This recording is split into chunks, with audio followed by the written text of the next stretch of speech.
Hello అందరికీ welcome back to my channel all in one Gayatri vlogs. నా నుంచి మీకు నోటిఫికేషన్ రావాలంటే సబ్స్క్రైబ్ చేసుకోండి. ఇవాళ వ్లాగ్ వచ్చేసి చేపల పులుసు అయితే మా అత్తయ్య గారు చేశారండి. చాలా easy process and tasty process.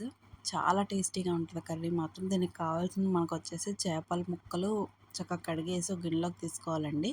తర్వాత ఉల్లిపాయ, పచ్చిమిరపకాయ, కొత్తిమీర, టమాటా, ఉల్లికాడ, కల్లుప్పు, మేము కల్లుప్పు వాడతాం కాబట్టి కల్లుప్పు, లేకపోతే సాల్ట్ మీ ఇష్టం, ఉప్పు, కారం, పసుపు, అల్లం వెల్లుల్లి పేస్ట్, చింతపండు పులుసు, ధనియాల పొడి, ఆయిల్ అండి. ఇప్పుడు వీటిని ఒక్కొక్కటి చొప్పున ఒక పెద్ద గిన్నెలోకి తీసేసుకొని మనం ఎంత పులుసు పెట్టుకోవాలనుకుంటున్నామో ఆ గిన్నె అయితే తీసేసుకొని అందులో చేప ముక్కలు, ఉల్లిపాయ, పచ్చిమిరపకాయ, ఉల్లికాడలు, కొంచెం కొత్తిమీర, ఉప్పు, కారము, పసుపు, ఇక అలాగా మనకు టేస్ట్కి సరిపడా ఒక టమాటా కూడా కొంచెం చిదిపేసి మెత్తగా వేసేస్తే చాలా బాగుంటుందండి. మీలో ఎంతమందికి చేపల పులుసు అంటే ఇష్టమో కమెంట్ చేయండి.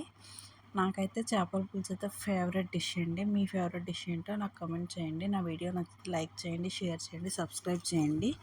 చాలా ఈజీ ప్రాసెస్ అండి, ఎవరైనా చేసుకోగలుగుతాము. నాకు అసలు చేపల పులుసు అంటే వచ్చేది కాదు వండటం కూడా, కానీ నేను చాలా మా అత్త దగ్గరకు వచ్చాక ఈజీ ప్రాసెస్లో నేర్చుకున్నాను. ఇప్పుడు నాకు కూడా కర్రీ చేయడం వచ్చేసిందండి, చేపల పులుసు. ఉప్పు, కారం, పసుపు అన్నీ, ఆయిల్ కూడా వేసేసి మొత్తం అన్నిటినీ శుభ్రంగా కలిపేయాలండి. చక్కగా ముక్కలకు పట్టేలాగా మనం కలుపుకుంటే టేస్ట్ అసలు వేరండి, చాలా బాగుంటుంది. మీరు కూడా ఎప్పుడన్నా ట్రై చేయకపోతే ఇలా ట్రై చేయండి. ఇది పాతకాలంలో ఎక్కువ ఇలాగే ఉండేవాళ్ళంట. ఇప్పుడు మన జనరేషన్లో ఎలా అంటే ఆనియన్స్ ఫ్రై చేసి చేప ముక్కలేసి అలా చేస్తున్నాము, ఉప్పు కారం అన్నీ ముక్కలకి ఏం పట్టించకుండా. కానీ ఇదివరకు జనరేషన్లో ఇలాగ ఉప్పు, కారం, పసుపు, ఎల్లుల్లిపాయ పేస్ట్, కొరియాండర్ పౌడరు, అదే ధనియాల పౌడరు, ఇవన్నీ వేసేసి శుభ్రంగా మొత్తం అంతా ముక్కలకు పట్టేలాగైతే కలుపుకున్నానండి. కలుపుకున్నాక ఆయిల్ ఎక్కువే పట్టుద్దండి, ఆయిల్ కారం ఎక్కువే పట్టుద్ది. మీ టేస్ట్ తగ్గట్టు వేసుకోండి. కారం మాత్రం చూసి వేసుకోండి, కారం ఉప్పు అవి.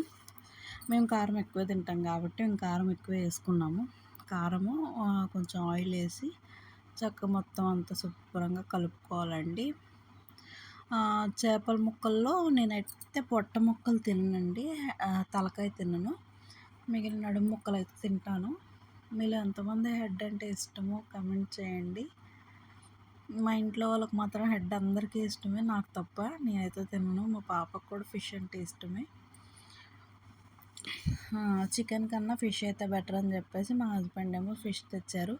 ఇలాగా స్టవ్ మీద పెట్టేసి ఈలోపు మా అత్తయ్య గారు ఏం చేస్తారు, ఇన్ ద మీన్ టైం చింతపండు నానబెట్టేసి ఉంచానండి. అయితే మా అత్తయ్య గారు ఏమో ఇలా వచ్చి చింతపండు పులుసు అయితే అలా పిండేసుకున్నారు ఒక గిన్నెలోకి చక్కగా పిండేసి మా అత్తయ్య గారు అయితే వెళ్ళి కొంచెం ఉడుకుతూ ఉంది కదండి చేప ముక్కలు, కొంచెం కారంలో ఉప్పు నూనెది కలిపారు కదా, ఆ మగ్గుతుండగా మా అత్తయ్య గారు అయితే ఇది పోసి ఇంకా హైలో పెట్టేసి దాని మీద మూత అయితే వేస్తారండి. మూత అయితే వేసేసి ఇక చేపల పులుసు అయితే చక్కగా చిక్కగా మరిగేదాకా ఉంచుకోండి. తర్వాత ఇక నేనైతే మధ్యలో చూస్తున్నా అండి, కర్రీ అయితే ఎలా ఉందండి. లాస్ట్లో ఉడుకుతుండగా లాస్ట్లో కొంచెం కొత్తిమీర వేసి గార్నిష్ చేసుకోండి. చాలా టేస్టీగా ఉంటుంది, చేపల పులుసు ready. Thank you for watching. Please subscribe.